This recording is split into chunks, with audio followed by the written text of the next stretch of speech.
Good morning, gang. Happy Saturday morning. So before I get into this morning's video, uh, organization, just something that we all kind of need to think about. Identifying friend or foe. Y'all have asked for stuff in the past, and everybody says, why don't you do merch? Why don't you do merch? And I'm really not getting into merch, but I did create something that I thought you guys might be interested in. Little unit patch, okay? You know, like you'd wear on your left shoulder in a military uniform, okay? It is stitched. It's not just anything, but I did get them so they can either be sewn on or ironed on. So this way. So if you want one or multiple of these, $5, it's basically what it cost me per deal here. Send me a self-addressed stamped envelope and $5. Got to be cash because I can't cash checks, guys. Per patch you want. I can get 2 of them in an envelope before we start getting postage side deal. So if you want them, mail me a self-addressed stamped envelope and I will ship them out to you. I got 200 of them.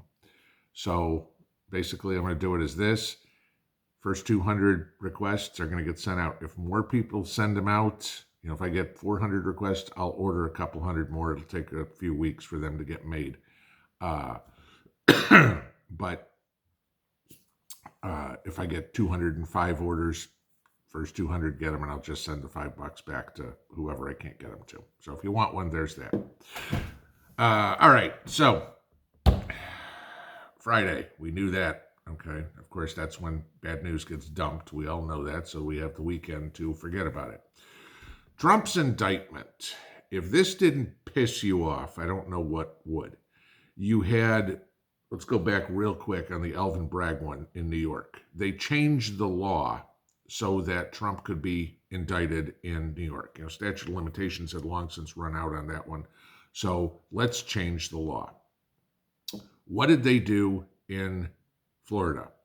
Well, the Presidential Records Act is a civil, would be a, violations of the Presidential Records Act would be a civil case between the National Archive and whoever they're going after. They changed the law again to make these criminal. I think it was 32 felonies they're charging Trump with. And basically what it is, it's one thing, and they just rewrote it into different words to charge him 32 times. Why do they do this? Real simple. They know 31 of them are going to get tossed, and they hope one will stick. You know, it's the old story of throw enough shit against the wall and see what sticks. That's exactly what they're doing here. Give you who Jack Smith is, the lead prosecutor, okay? The idiot who came out and said in a press conference yesterday, we have one set of laws in this country and it's applied equally to everybody. Who the hell believes that? If that's true, why the hell isn't Hillary in an orange jumpsuit? All right. She had bleach bit 33,000 classified emails, had a server in her own house, a private server that was not legal to store government documents on, yet she did it anyway. Freaking Joe Biden had classified documents from when he was a senator sitting in his garage. Okay. But they're going to go after Trump because he had classified documents, which, oh, by the way, he declassified because he was president and he had the authority to do it, like I told you the other day. So there's no crime there. But they're going to go after him anyway. They're going to say, well, he can't declassify that. Yeah, he could. He was president. He wasn't Secretary of State. He wasn't a senator. He wasn't vice president. He was the freaking president of the United States who has that authority. The end. Okay. Now, the judge who is going to be seated for Tuesday's hearing is a Trump-appointed judge. Now, I want to give you this right from the beginning.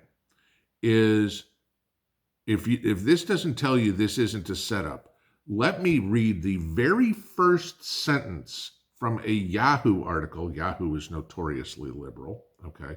But the very first sentence from a Yahoo article regarding this case. Here we go. Former President Trump's critics groaned when they learned that Judge Eileen Cannon was listed on the summons for Trump's Tuesday appearance to face charges in criminal federal court. Listen to that for a second.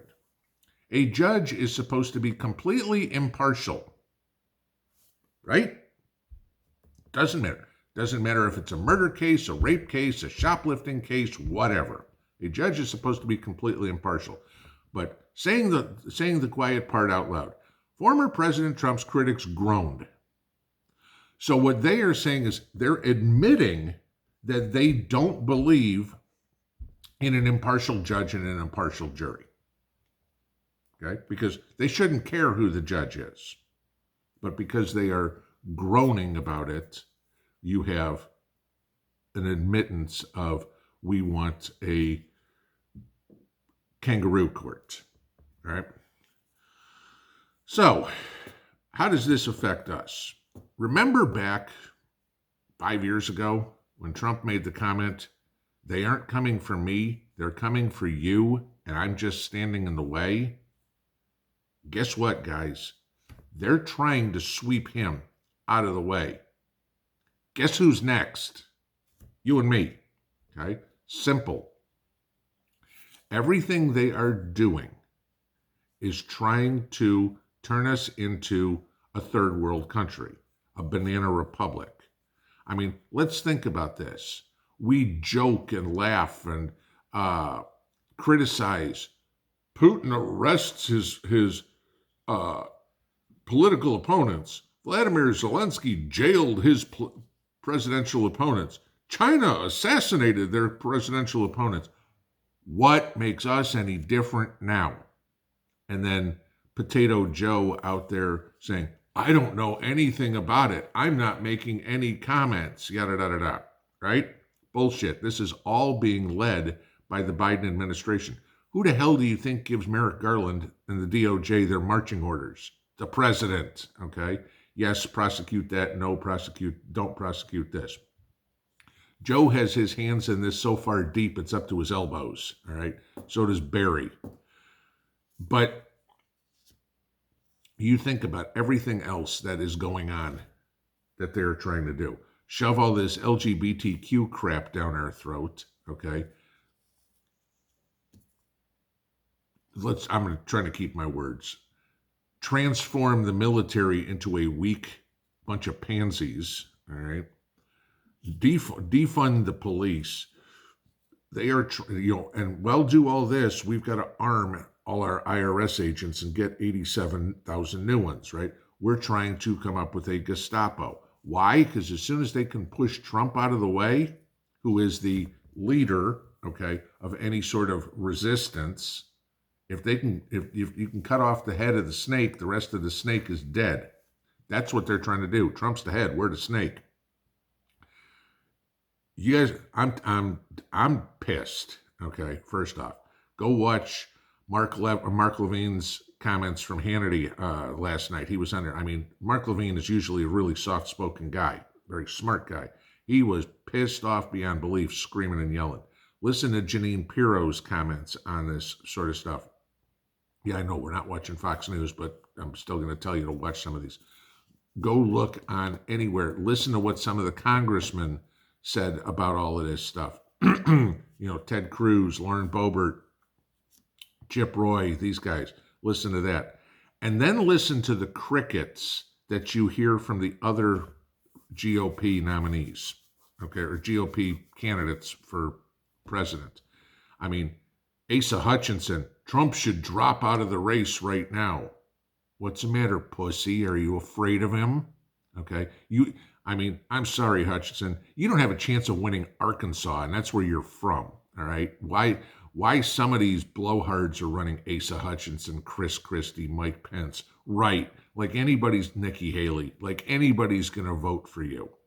I'm not a big Ron DeSantis. If Trump was out, Ramaswamy gets my vote, not Ron DeSantis. Okay. Because Ramaswamy actually seems like he knows what he's talking about. Ron DeSantis, every time I see what he's talking about, he seems to be more of a establishment Republican than anything else. And the last thing I want is to make the swamp deeper. We need to drain the damn thing. What needs to happen is Trump needs to get reelected. I pray to God, from a lot of things that I see and hear, it seems like this pisses off enough people to say, you know what, I was on the fence. I didn't know between Trump and DeSantis or Trump and whoever. And they're going, you know what, if they're going after him this hard, the swamp is going after him this hard, that tells me he's the right guy to do this job. I'm hoping a lot of people hear that and realize if we want this damn country back, he's the one to lead it, okay? Not the only one to do it. We have to stand up and fight too. Guys, the Democrats declared war on the U.S. people yesterday. Do not fool yourself for one freaking second. They are going to do anything they can to destroy this country. Give you this, just as a sidebar real quick. Remember that debt ceiling bill where great old Kevin McCarthy and Joe Biden agreed to give the government more money? Guess what we did? Yesterday, we sent another $2.1 billion to Ukraine. Your tax dollars. This shit's got to stop. And this bullshit about indicting Trump, find me a man and I'll make up a crime is basically what it is. Instead of find me a crime and I'll find the man. Now they're, find me a man. Okay, you want to go after him? They've been going after him since the day he came down that freaking elevator 7 years ago. Because they're afraid of him. He upsets the apple cart. Every single politician in Washington is dirty. There's no question. They all have huge skeletons in their closet. They're afraid of him because he doesn't. So they're trying to make shit up about him. And in the process of doing that, they're dragging all of us, the good American people, into the mud. We are at war, guys. Every freaking Democrat that crosses paths with me, better freaking watch out. Because if you support what they did yesterday, you are now officially my enemy. And I don't care if you're in a ditch on the side of a road. Pinball out.